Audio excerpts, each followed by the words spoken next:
Assalamualaikum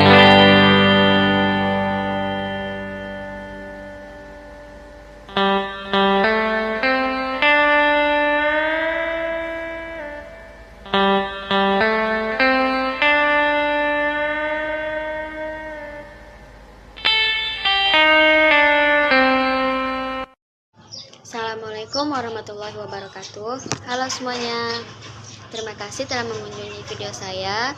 Sebelumnya perkenalkan, nama saya Munadia B. Husna, NIM 24329121. Saya berasal dari Prodi Ilmu Agama Islam, Fakultas Ilmu Sosial.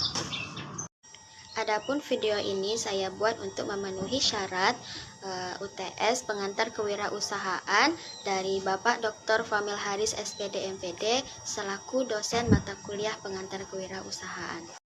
Baiklah, di sini saya akan mempresentasikan PowerPoint yang berjudul analisis peluang usaha dari kelompok 8. Sebelumnya saya izin bahwa saya telah membuat PowerPoint baru tanpa merubah materi sedikit pun dari kelompok 8. Namun saya hanya menambahkan penjelasan-penjelasan singkat dari materi tersebut.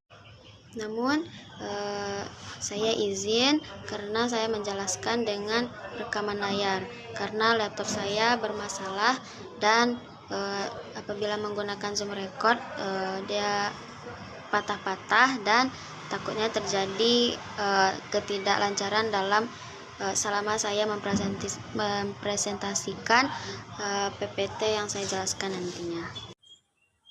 Baiklah, adapun judulnya yaitu analisis peluang usaha, pemahaman ide dan gagasan usaha serta penuangan ide dan gagasan usaha ke dalam bisnis. Yang pertama yaitu peluang usaha. Analisis peluang usaha adalah suatu aktivitas di mana seseorang atau perusahaan melakukan penelitian, perencanaan, perkiraan, sampai proses evaluasi sebuah usaha, baik itu telah berjalan maupun yang baru akan dijalankan. Yang kedua yaitu pemahaman ide dan gagasan usaha.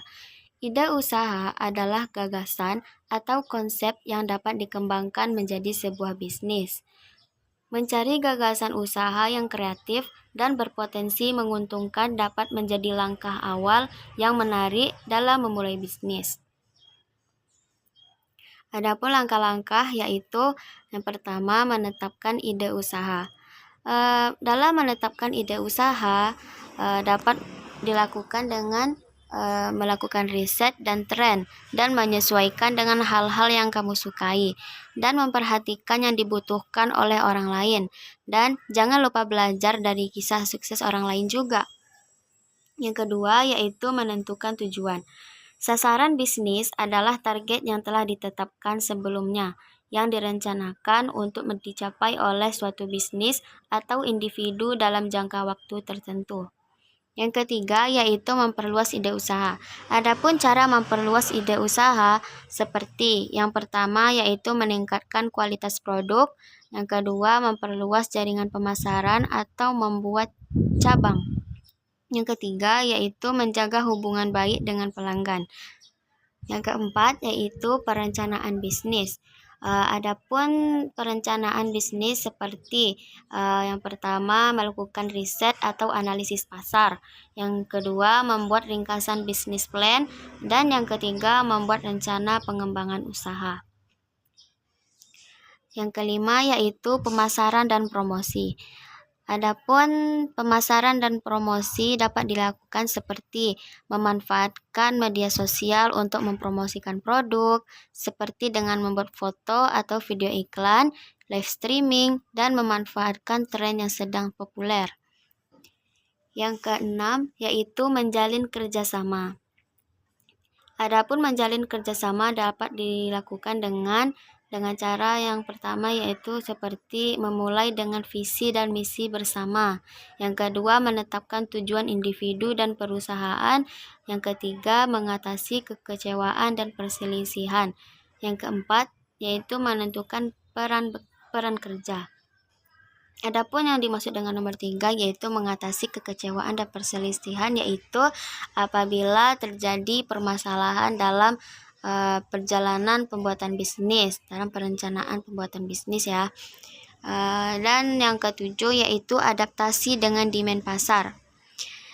Yang pertama yang dapat kita lakukan yaitu analisis pasar secara berkala atau sering kita mengecek keadaan pasar dan menganalisisnya. Yang kedua, fokus pada kebutuhan konsumen. Jadi apapun yang dibutuhkan konsumen, kita harus berusaha untuk mengadakan produk tersebut. Dan yang ketiga, peningkatan kualitas dan pelayanan. Dalam atas lakunya suatu barang, yaitu pasti barang itu berkualitas dan berlaku, dan itu sangat terkenal pada konsumen. Yang terakhir yaitu menjaga hubungan baik dengan pelanggan, dan ini sangat penting dalam suatu bisnis, yaitu menjaga hubungan baik dengan pelanggan. Dengan menjaga hubungan baik ini, bisnis akan lebih mudah untuk mendapatkan loyalitas pelanggan dan menjadikan mereka sebagai sumber rujukan yang positif ya. Selanjutnya yaitu cara menginspirasi wirausahawan dalam menemukan gagasan usaha. Yang pertama, dapat melakukan cara yaitu identifikasi tren dan kebutuhan.